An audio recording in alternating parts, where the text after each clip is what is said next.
por aceitar. É um grande prazer estar com o senhor aqui hoje. Pastor, eu queria perguntar primeiro, o que o senhor achou a respeito do Congresso? Qual é a relevância de um congresso como esse, de exposição bíblica, para pastores que vêm de todo o Brasil?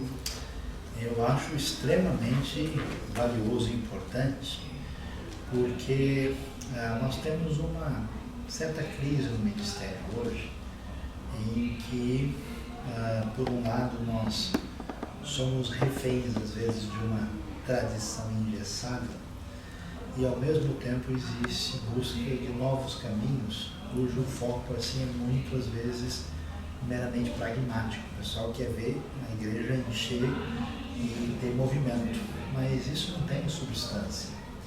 A única realidade capaz de transformar objetivamente a pessoa na direção daquilo que significa crescer a imagem de Cristo é por meio da palavra de Deus. E nós não somos pessoas chamadas a vender as nossas ideias, a apresentar as nossas perspectivas, mas sim aquilo que Deus nos revela. Então, o ministro do Evangelho é alguém que expõe que Deus nos apresenta na sua palavra, né? E hoje isso está em falta, há uma fragilidade na igreja, né, muito grande, e eu parabenizo a PIPA, né, por ter essa iniciativa, porque, de fato, o povo de Deus precisa comer a palavra de Deus, e o fato de... dá para sentir, né, a situação de fome espiritual do pessoal. Se a gente deixasse, por exemplo, eu faria fazendo pergunta até de noite, porque eles estão sedentos, estão assim, maravilhados com a Escritura. A gente está falando do que Deus tem revelado, então, graças a Deus, que Deus abençoe o ministério da Bíblia e essa multiplicação, porque, como dizia, né, a nossa origem de reforma sobra de Escritura. E no dia da reforma. Exatamente, logo hoje, 31. Ok, pastor. Agora eu queria fazer algumas perguntas, não muitas, para não tomar muito tempo do senhor também, mas que envolvem um pouco de apologética e um pouco de cosmovisão e filosofia. Ok. O senhor escreveu um livro, Filosofia, né, de cabeças feitas e tudo mais. Eu sou alguém que tem grande interesse por essa área. Eu queria saber como que o senhor vê a relação entre filosofia e teologia, e qual o papel da filosofia na teologia. E qual a relevância dela para o ministério pastoral? A filosofia, assim, é o pensar organizado, né? Dizia Blaise Pascal que zombar da filosofia é de fato filosofar. Então a filosofia é uma tarefa inescapável, né? A pergunta é se a gente raciocina sobre o mundo de uma maneira organizada e responsável, ou se a gente faz isso de maneira caótica e bagunçada. Então, em primeiro lugar, simplesmente por ser um ser humano, a gente, num certo sentido, é filósofo. A outra questão importante é que nós temos ideias preponderantes que dominam uma época, um ambiente, um contexto. Os estudiosos alemães gostavam de chamar de Zeitgeist, espírito do tempo, né? E a única maneira de lidar com isso é estudando e aprendendo sobre o sistema, a história da filosofia, se eu estou vivendo num ambiente que é mais platônico, aristotélico, existencialista, que tipo de ideia temos aqui. Então, se eu quero ministrar, se eu quero exercer ministério cristão, quero falar às pessoas, se eu estou pregando para um pessoal que tem uma abordagem existencialista da vida, é diferente de pessoas que são racionalistas e ligadas à modernidade. Que tipo de gente é essa? A filosofia tem um valor prático muito grande nesse sentido. E a outra realidade que é importante é a filosofia e a teologia. Eu diria o seguinte, que a teologia, de certa forma, ela é o uso do instrumental da filosofia sobre as convicções cristãs. E, então, a teologia sistemática não tem jeito dela não ser uma estrutura que é organizada a partir de uma lógica, de certas referências cujas ferramentas vêm da filosofia. A filosofia, existe uma teologia natural, por exemplo, derivada um uso mais intenso da filosofia. Toda a teologia sistemática, de certa forma, empresta algo da própria filosofia. E quando a gente pensa em teologia bíblica procura trabalhar mais independente, né? Mais independente, tentando acercar-se somente do texto, não considerando categorias a priori pré-organizadas. Mas eu diria que a boa teologia hoje seria uma conversa, um diálogo entre a teologia sistemática e a bíblica, que envolve o conhecimento da história, o conhecimento da filosofia e das línguas originais e da exegese. Então, esses elementos são uma contrapartida que devem promover um diálogo fértil e adequado. Ok, tudo bem. Pensando nessa linha de apologética, o que o senhor pensa a respeito dessa apologética evidencialista, de buscar evidências na ciência, ou na arqueologia mesmo, ou argumentos filosóficos também? Nós temos visto a apologética tem sido a ciência do momento, né? Temos muitos livros nessa área, muitos pensadores desenvolvendo argumentos para a existência de Deus, trabalhando com argumentos filosóficos e científicos, né? Qual a visão do senhor a respeito de tudo isso? Ela é uma apologética eficaz? Eu acho que ela é pertinente e inescapável, não tem jeito. E não acredito muito no poder da apologética evidencialista para mudar a perspectiva das pessoas. Eu acredito que ela vai ter um grande impacto no redirecionamento de pessoas que foram atingidas de uma outra maneira, né? Especialmente instrutiva. É pertinente porque, por exemplo, você tem uma grande quantidade de críticos que sugeriam, por exemplo, que nunca houve reino de Davi, que esse negócio é tudo conversa fiada e tal. Isso é legal dizer até 50, 30 anos atrás. Agora, de 1990 para cá, o pessoal descobriu muita coisa.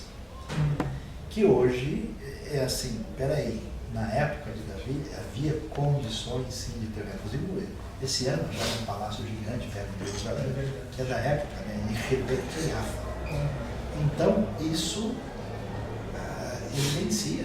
Né? Quando foi descoberto, por exemplo, a estela de Merneptah no Egito, que menciona em 1220 a.C. Israel na estela. Você não pode dizer que esse negócio foi inventado depois, porque está lá. Um negócio em granito, enorme, com nome. Então, essas coisas, tanto o uso da própria filosofia no sentido clássico, os argumentos da essência de Deus, Tomás de Aquino, assim por diante, isso tem a sua validade.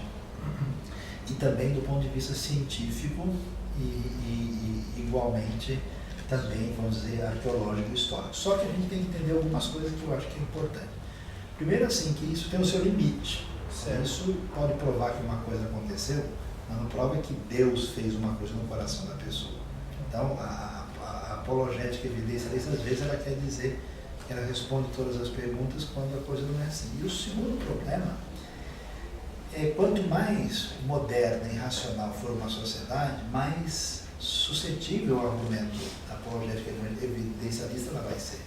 Mas como nós somos uma sociedade pós-moderna, uma sociedade mais preponderantemente racionalista, hoje, o sujeito de hoje, ele é mais tocado pela atitude de alguém que morre por aquilo que faz, do que pela coerência racional que a pessoa apresenta. Então, esse é um desafio, porque se a pessoa não está aberta para discussão, você vai conversar com ela sobre isso, você só cria atrito. Porque o ser humano não é preponderantemente apenas razão. Então, nesse sentido, a apologética pressuposicionalista, ou, se você quiser, de algum outro tipo, ela às vezes tem mais impacto. Uma pessoa, por exemplo, que vê um indivíduo deixar a sua zona de conforto e se embrenhar numa situação lá no interior da selva para viver em favor de leprosos ou de indígenas e falar do evangelho, ele vê o que é verdade por essa pessoa. Existe uma dimensão da verdade que é aquilo pela qual você está disposto a morrer. Que não é a verdade científica. Né? Galileu Galilei negou a coisa e todo mundo acha que ele fez o que ele devia fazer. Mas pela verdade que envolve o valor eterno, ninguém pode fazer isso. Então, nesse sentido, a gente tem que ponderar o peso, o valor e o uso dessas coisas dependendo da situação e do contexto. mas é pertinente e valioso. Ok, muito bem. Professor, pensando aqui no que tem acontecido aqui no Brasil, a gente vê um crescimento muito grande de filosofias confrontadoras, como, por exemplo, o homossexualismo, a militância gay tem crescido bastante, e o movimento feminista também. Nós temos visto até formas de protesto em igrejas, né? Casais homossexuais se beijando e tudo mais. Como o senhor acredita que um cristão comum deve se comportar ante todo esse cenário? E como também um cristão político deveria se comportar, na visão do senhor? Eu acho que a gente tem que fazer uma distinção aqui entre dois aspectos. O primeiro é o seguinte: nós somos parte de uma sociedade onde todo mundo é cidadão, onde todo mundo tem, em tese, direitos iguais, e onde as pessoas devem manter o seu respeito e os seus limites na convivência com o outro. Uma coisa é ser homossexual, comportar-se como tal, e outra coisa é uma militância específica do movimento que perde as referências e começa a rejeitar qualquer ideia de uma perspectiva diferente da sua. Eu escrevi um artigo que está no livro, né, A Parada Comparada, ridicularizando a parada gay pela sua proposta, na minha opinião, muito pouco democrática. A questão é a seguinte: eu devo respeitar uma pessoa por ser uma pessoa. Então, um homossexual, ele merece de mim um respeito porque ele é um ser humano como qualquer pessoa. Mas eu não posso entender que a postura, eu não preciso compreender que a postura dele seja razoável, desejável e concordar com ela. É interessante que você vê na mídia crítica à monogamia, dizendo que é hipocrisia, você vê crítica a tudo quanto é coisa, e de repente falar contra o modus vivendi homossexual vira um tabu, e isso não existe numa sociedade democrática. Qualquer tipo de comportamento e postura pode ser questionado. E quando a gente chega nesse grau de agressividade, né, onde o pessoal desrespeita grupos de fé ou de outro tipo, invadem, aí nós perdemos o direito da individualidade. Então, nesse sentido, cidadãos comuns devem se posicionar contra qualquer movimento, seja ele religioso, evangélico, católico, homossexual, espírita, judeu, muçulmano, seja o que for, ateu, quando ele não tem mais condição de conviver com quem é diferente dele. Então, se um grupo evangélico entrasse lá numa missa e jogasse um copo da comunhão e jogasse a hóstia no chão, eles deveriam ser presos. Um grupo homossexual entrou numa missa nos Estados Unidos e jogou um preservativo sujo dentro do copo. Esse pessoal deveria ser preso. Então, isso é um crime. Agora, por outro lado, os cristãos devem afirmar claramente a ideia bíblica de que a conduta homossexual não é aceita pelo texto bíblico, como diversos outros pecados. A conduta heterossexual equivocada também está errada, e que a grande maravilha que a Bíblia nos dá é que ela não nos torna refém de nós mesmos, ela nos dá a possibilidade de desfrutarmos uma liberdade que transcende a nossa situação de limites, que sejam eles estabelecidos pela biologia ou sociologia, por quem quer que seja. Então, nesse sentido, essa afirmação deve ser clara. Agora, há um perigo dos grupos muito radicais cristãos, que eles falam dos homossexuais como se estivessem com raiva deles, como se estivessem numa situação de militância, entrasse numa guerra. Isso não é postura cristã. O Estado romano matava cristãos, e Paulo escreve: paguem seus impostos. A maior arma do cristão sempre é o amor incondicional.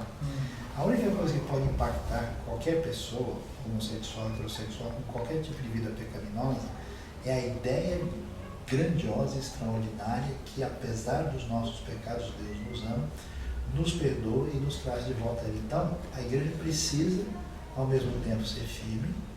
Ela não pode vacilar no sentido em que as leis tornem a expressão de fé cristã um crime ou qualquer coisa parecida, mas ela precisa mostrar uma mesma face de misericórdia e de amor para qualquer pessoa, seja ela homossexual ou algum outro tipo de pecador. E isso é o que traz a pessoa de volta para Deus. Ok. E o senhor acha que é interessante que a igreja incentive homens e mulheres a estarem lá no Senado, representando lá no Congresso, e qual seria o papel dessas pessoas se caso seja um caso de positivo, né? Qual seria o papel dessas pessoas como cristãos lá? Eu acho que mais que cristãos como cidadãos, né? Porque uma outra ideia equivocada é que a ideia de rejeição ao tipo de proposta de família dos movimentos chamados ligados ao movimento gay, que a única rejeição é de natureza religiosa. Eu conheço um monte de gente que nem é religioso, que essa semana mesmo estava conversando com uma pessoa que não tem expressão de fé nenhuma, nem acredita em nada. A pessoa falou, não, é um absurdo o que esse pessoal está fazendo. E claro que eles não têm voz, que eles têm medo, né, da mídia, porque você na hora já ganha o rótulo de preconceituoso, não sei o quê. Então, nesse sentido, por exemplo, tem gente que não proposta do tipo, não pode mais colocar o nome do pai e da mãe no documento, porque isso é constrangedor. Isso é uma sugestão de que família é um conceito que pode ser abolido e feito de qualquer maneira. Então, nesse sentido, interessa, sim, a sociedade como um todo, um determinado tipo de padrão, porque amanhã chegou e falou assim, esse negócio de não matarás é uma ideia religiosa. Então, assim, tem hora que tem que matar mesmo. Onde é que a gente vai parar? Então, existem referências que têm a ver com o bem-estar e com a continuidade da sociedade e que eu vou me posicionar contra. Então, algumas pessoas devem, sim, ter um posicionamento político e dizer, não, isso não me representa e nem representa ao grupo em que eu faço parte. E hoje, graças à postura de diversos grupos evangélicos, católicos e outros, o pessoal tem tido uma atitude limitada, porque em alguns lugares a situação está tão difícil. Eu morei uma época num estado americano onde você tem histórias infantis homossexuais para crianças e paga com dinheiro do Estado. E você tem aula de homossexualidade na classe, dada supostamente aula de saúde, onde o professor encoraja os meninos e as meninas que sentem algum tipo de possibilidade nessa direção a aflorarem e serem livres. Então, é muito mais do que uma conversa de não permitir que as pessoas venham a ser discriminadas, mas de um incentivo a um tipo de cultura, de postura, que é uma coisa meio que feita de cima para baixo. E não faz sentido permitir que esse negócio caminhe nessa direção. Interessante o senhor comentar que quando se quebra um conceito, uma determinada ideia, o céu é o limite, né? Um certo paradigma. Hoje mesmo eu vi uma notícia, talvez o senhor tenha visto, que a Associação Americana de Psiquiatria começou a adotar agora a ideia de que a pedofilia agora é uma orientação sexual também. Exato. Mas isso aqui está é um problema, né? Uma vez que se quebra o conceito de tradicional de família, de casamento. Há 8 anos atrás, eu estava na Universidade Americana e eu li um artigo exatamente duplo, tentando colocar a pedofilia num determinado padrão diferente. Agora, basta ver a vida dos grandes Césares, né? A vida do Império Romano, onde essas realidades eram pertinentes. E aí é uma loucura. No Império Romano, você podia matar a criança até 2 anos de idade, porque ela não é ainda cidadão completo. Então tem lugar onde tem um monte de criança morta. Então, quer dizer, na satisfação dos apetites baixos e com o triunfo da crueldade, nós vamos parar com uma sociedade bárbara que já existiu antes da nossa civilização. Loucura. Professor, só mais 2 perguntas, que eu não estou no tempo do senhor. Sobre a questão do abandono da fé. Nós percebemos que muitos jovens, quando vão para as universidades, eles tendem a quando tomam contato com o mundo da universidade, muitos acabam indo para uma vida de devassidão, indo para o mundo, e muitos acabam até perdendo a fé. O senhor consegue identificar algum problema específico para isso e uma solução para que a igreja esteja trabalhando nesse problema? Na verdade, me parece que o primeiro problema sério é que a maior parte desses jovens, eles têm uma relação com a igreja primordialmente social. Eles estão lá porque eles são filhos de crente, na realidade foram criados ali. Poucos jovens são cristãos consistentes. Então, o que acontece? Você está num ambiente onde acabou aquele constrangimento pró-fé e você está à mercê aí de curiosidade e interesse de experimentar várias coisas diferentes. Então, numa hora como essa, o sujeito cede e aquela vida social de pressão dos colegas e tal, é difícil e ele acaba se envolvendo nisso. Eu acho que, de modo geral, as igrejas têm uma visão tão assim platônica e desconectada da sociedade que a maior parte dos jovens não estão muito preparados para isso. E, portanto, o mais interessante possível era antecipar essa fase, interagir, se o pessoal começasse a ter contato com literatura, material e coisas aí que antecedem essa realidade e ter algum esquema bom de proteção social nessa interação. Porque, às vezes, um jovem, quando esteja integrado num pequeno grupo forte, numa célula de comunhão, ele, na hora dos seus conflitos e atropelos, ele tem ponto de apoio. Quando não tem, a maior parte dos pais também são um pouco preparados para discutir essas questões. No máximo, eles dão uma dura, os filhos brigam, falam que eles são feios, que eles estão fazendo coisa errada, onde se viu que Deus vai pesar a mão. Isso não vai funcionar. Isso, inclusive, reforça que o outro lado possivelmente está certo. Né? Então, é complicado, né? E a gente deveria fazer o seguinte: há jovens mais fortes e mais fracos. Se o jovem é mais fraco, é muito complicado deixá-lo entrar num ambiente pesado demais, ele não aguenta. E então seria bom tentar conduzi-lo para uma universidade um pouquinho mais fácil de interagir. E se o jovem tem mais força, aí ele possivelmente tem condição de encarar um ambiente mais complicado, porque ele tem estrutura para isso. Ok. A última pergunta, professor, nós percebemos que existem muitas concepções erradas a respeito de quem Jesus é. E a respeito de religião, existe a questão do pluralismo religioso, né? Cosmovisões diferentes, visões de mundos diferentes. Por que o senhor diria que Jesus é o único caminho para Deus? Bom, essa é uma resposta muito ampla, muito longa. Né?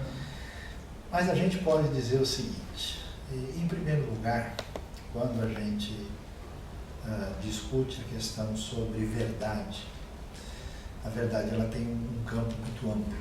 Né? Você tem a verdade do ponto de vista da verdade como referência objetiva, abstrata, como conceito filosófico. Você tem a verdade no seu sentido mais existencial, que são a questão das opções da vida que vão te levar a uma direção promissora. E você tem a verdade como referência de adequação, aquilo que se encaixa adequadamente. Quando a gente vai para a filosofia, a verdade é pura abstração.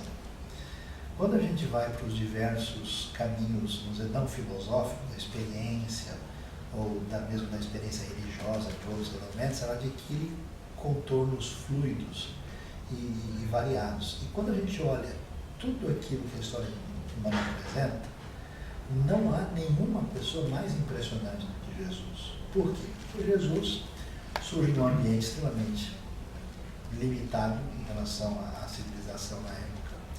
Jesus passa 3 anos com um bom grupo aí de gente cheirando peixe, pescadores, e ele confronta a maneira de ser do mundo pagão da época e a estrutura religiosa.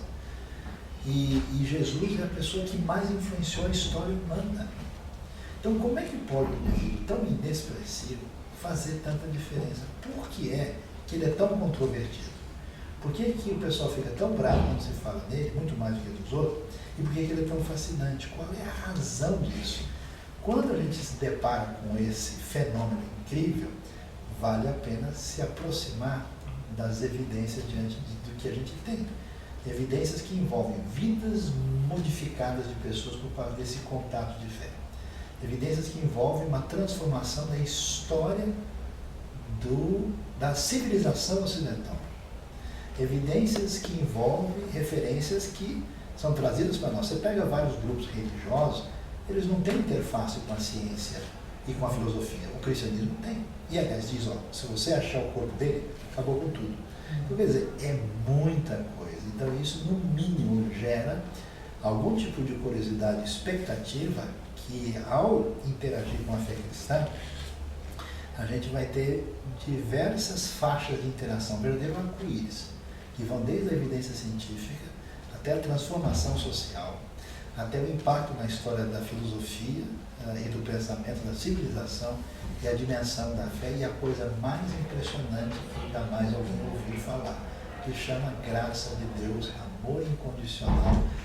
Todo sistema religioso sempre diz, você é o cara, faça um pouquinho melhor que você chegar. Jesus diz, eu quero dizer que o Senhor Criador do Universo ama você incondicionalmente. Para mostrar isso, eu dei a minha vida e eu posso fazer com você aquilo que você nunca imaginou.